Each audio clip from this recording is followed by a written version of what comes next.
অংশগ্রহণ করার জন্য যাচ্ছি। আমরা এখানে কয়েক মিনিট অপেক্ষা করব।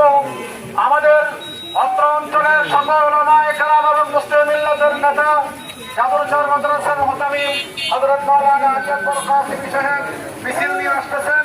আমরা হুজুরকে সহকারে একসাথে স্টলে যাবো। রাজি আসছেন ইনশাআল্লাহ? তারাই তো রাজি আছেন আপনারা? সংগ্রামী তাওহীদি জনতা, আমরা মুসলমান, আমরা দেখছি এই বর্বর ইসরায়েলি জাতি যুগের পর যুগ ধরে এই নির্যাতিত নিপীড়িত ফিলিস্তিন এবং গাজার মুসলমানদের উপরে অত্যাচার আর নির্যাতনের স্টিমুলার চালিয়ে যাচ্ছে।